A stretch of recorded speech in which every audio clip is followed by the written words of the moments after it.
నమస్తే, నేను మీ జనం TV Shankar. Maganti Gopinath BRS party MLA చనిపోయిన తర్వాత ఇప్పుడు అక్కడ ఉప ఎన్నికలు వచ్చినాయి. దీంట్లో బీఆర్ఎస్ పార్టీ నుంచి మాగంటి గోపీనాథ్ భార్య మాగంటి సునీత బీఆర్ఎస్ పార్టీ అభ్యర్థిగా, కాంగ్రెస్ పార్టీ నుండి నవీన్ యాదవ్ కాంగ్రెస్ అభ్యర్థిగా, లంకన దీపక్ రెడ్డికి బీజేపీ అభ్యర్థిగా ముగ్గురు రంగంలోకి దిగుతున్నారు.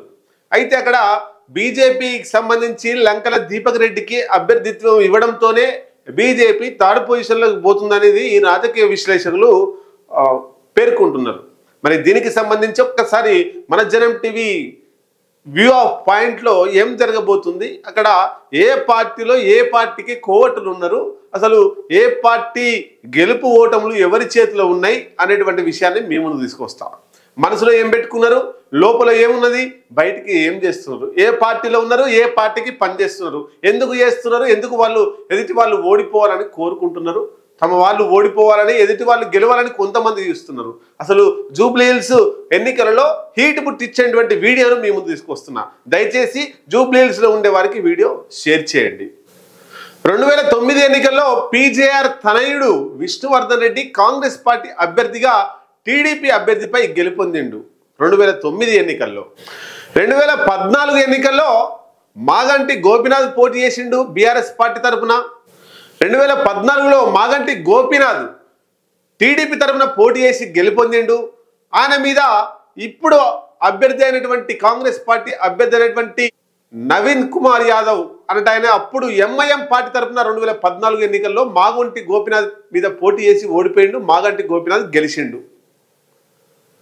అప్పుడు మళ్ళీ పి విష్ణువర్ధన్ రెడ్డి కాంగ్రెస్ పార్టీ తరఫున పోటీ చేసి థర్డ్ ర్యాంక్లో ఉన్నాడు. 2018 ఎన్నికల్లో మాగంటి గోపీనాథ్ టీడీపీ నుంచి బీఆర్ఎస్కి వచ్చేసి బీఆర్ఎస్ బీ ఫామ్ మీద పోటీ చేసి రెండవసారి గెలుపొందిండు.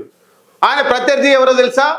పీజేఆర్ కొడుకే విష్ణువర్ధన్ రెడ్డి ఆయన ప్రత్యర్థి 2018 ఎన్నికల్లో. అయితే 2023 ఎన్నికల్లో పీజేఆర్ తనయుడు విష్ణువర్ధన్ రెడ్డికి టికెట్ ఇవ్వకుండా అజారుద్దీన్కి కాంగ్రెస్ పార్టీ టికెట్ ఇచ్చింది. బీఆర్ఎస్ మాగంటి గోపీనాథ్ టికెట్ ఇవ్వడం వల్ల మాగంటి గోపీనాథ్ గెలిచిండు, అజారుద్దీన్ ఓడిపోయిండు. బీజేపీ పార్టీ నుంచి లంకల దీపక్ రెడ్డి ఆయనే థర్డ్ ప్లేస్లో ఉన్నాడు. మరి ఇప్పుడు ఏం జరగబోతుంది అనేటువంటిది చూద్దాం. అయితే ఇప్పుడు అక్కడ బీఆర్ఎస్ కాంగ్రెస్ మధ్య ప్రధాన పోటీ ఉంది.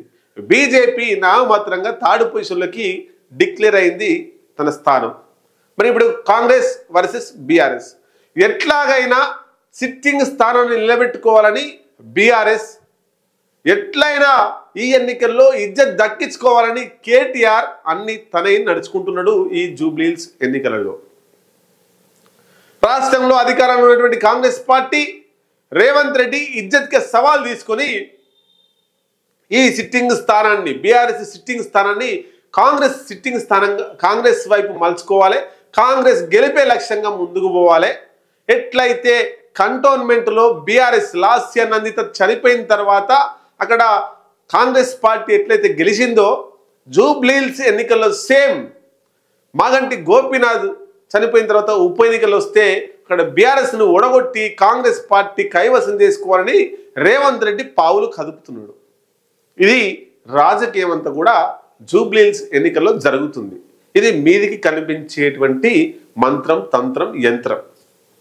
ఇక అసలు విషయం తీసుకొని పోతే ఎట్లాగో కాంగ్రెస్ పార్టీ అభ్యర్థి గెలుపు డిక్లేర్ అయిందనేటువంటిది చాలా వరకు వినిపిస్తున్నటువంటి మాట. మరి ఈ వినిపిస్తున్నటువంటి మాట దీనికి సంబంధించి ఏంటి, ఏం కోణం, ఎందుకు ఏం జరగబోతుంది అన్నప్పుడు ఆయన గతంలో 2014 ఎన్నికల్లో పోటీ చేసిండు, సెకండ్ ప్లేస్కి వచ్చిండు. 2014 ఎంఐఎం సంబంధాలు కొనసాగుతూ వచ్చినాయి. అక్కడ ఎక్కువ ముస్లిం మైనారిటీ ఓట్లు ఎక్కువగా ఉంటాయి. ఎంఐఎం పార్టీ మద్దతు ఇచ్చింది. ముస్లిం ఓట్ల తర్వాత ఎక్కువ ఓట్లున్న సామాజిక వర్గం ఇదంతా కూడా యాదవ సామాజిక వర్గమే ఉంటుంది. వాళ్ళ మద్దతు ఎట్లాగో నవీన్ యాదవ్కే ఉంది. అధికార కాంగ్రెస్ పార్టీ డబ్బు ఉంది, అంగబలం ఉంది, అర్ధబలం ఉంది, అన్ని రకాల సినీ ఫీల్డ్ వాళ్ళు కూడా సపోర్ట్ చేస్తున్నారు. ఈ అన్నిటితో ఈ బలాలన్నీ చూస్తే ఆయన బయటపడతారు అనేటువంటిది రాజకీయ విశ్లేషకులు చెప్తా ఉన్నారు. మరి ఈ బీఆర్ఎస్ సంబంధించి ఒకే ఒకటి సెంటిమెంట్ ఒకటే ప్రయత్నం చేస్తుంది. ఆ సెంటిమెంట్ నమ్ముకునే ఈ యుద్ధంలో కొట్లాడబోతుంది. ఏది ఏమైనా కేటీఆర్కు ఓడిపోతారు అని తెలిసి కూడా ఈ ఎన్నికల్లో ప్రధానంగా ముందుకు పోతున్నాడు, యుద్ధం చేయడానికి ప్రయత్నం చేస్తున్నాడు. ఇది ఒకవైపు ఉంటే, ఇంకొక వైపు బీఆర్ఎస్ పార్టీలోనే కాంగ్రెస్ పార్టీకి ఇద్దరు కోవట్లు ఉన్నారు. వాళ్ళిద్దరు కూడా కీలకం. వాళ్ళు బీఆర్ఎస్ ఎంబడే తిరుగుతున్నారు, మాగంటి సునీత ఎంబడే తిరుగుతున్నారు, కేటీఆర్ ఎంబడే తిరుగుతున్నారు. ప్రచారంలో బీఆర్ఎస్ అభ్యర్థికి టికెట్ తీసుకురావడానికి ప్రయత్నం చేసిర్రు, బీఆర్ఎస్ అభ్యర్థికి వెంట తిరుగుతున్నారు, ఓటేయమని చెప్తున్నారు. కానీ వాళ్ళ లోపల ఏముంది, ఆ వ్యక్తులు ఎవరు అన్నప్పుడు నెంబర్ 1 ఒకటి పీజేఆర్ తనయుడు విష్ణువర్ధన్ రెడ్డి అనే కాంగ్రెస్ అక్కడ లేకుండా చేస్తని శపథం చేసిండు. అది మీదికే. లోపల ఏముందంటే ఒకవేళ ఈ ఎన్నికల్లో మాగంటి సునీత గెలిస్తే వచ్చేసారి కూడా టికెట్ ఆమెకే ఇస్తారు, ఇక నాకు టికెట్ ఉండదు, నాకు ఇబ్బంది జరుగుతుంది, నాకు ఎమ్మెల్యే పదవి రాదు అని మనసులో పెట్టుకొని ఆమె గెలవకుండా శతవిధాల ప్రయత్నం చేస్తున్నాడు అనేటువంటిది కూడా ఇంకో కోణంలో రాజకీయ విశ్లేషకులు భావిస్తున్నారు. ఇక నెంబర్ 2 తలసాని శ్రీనివాస్ యాదవ్. తలసాని శ్రీనివాస్ యాదవ్కి ఈ నవీన్ యాదవ్ అల్లుడు అవుతాడు. గతంలో టికెట్ కన్ఫర్మ్ కాకముందుకు, ఈ నోటిఫికేషన్ రాకముందుకు ఒక టీవీ ఇంటర్వ్యూలో తలసాని శ్రీనివాస్ యాదవ్ మాట్లాడుతూ నవీన్ యాదవ్ గురించి మాట్లాడుతూ ఆయన చాలా కష్టపడ్డాడు, చాలా ఇబ్బందులు పడ్డాడు, రాజకీయంగా ఆయన ఎదగాల్సి ఉంది, ఆయనకు సహాయ సహకారాలు అందించాల్సి ఉందని ఒక ఇంటర్వ్యూలో చెప్పిండు. అంటే నవీన్ యాదవ్ గెలుపు కూడా కోరుకుంటున్నాడు తలసాని శ్రీనివాస్ యాదవ్. మరి ఉన్న పార్టీ బీఆర్ఎస్, ఇద్దరు ఉన్నది. నవీన్ యాదవ్ కాంగ్రెస్ పార్టీ అభ్యర్థిగా ఉన్నప్పుడు వీళ్ళు బీఆర్ఎస్లో ఉండి ఇండైరెక్ట్గా సపోర్ట్ చేస్తున్నారు. ఒక ఆయనే ఎమ్మెల్యే పదవి రాబోయే కాలంలో రావాలి, సునీతను ఓడగొట్టాలని, ఎట్లయినా తన అల్లుడే గెలవాలి, సునీత గెలిస్తే గెలవకపోతుంది అనేటువంటిది తలసాని శ్రీనివాసన్. ఇది అక్కడ కొనసాగుతున్నటువంటి మాట. దీనికి సంబంధించి మీ అభిప్రాయాల్ని తెలియజేయండి.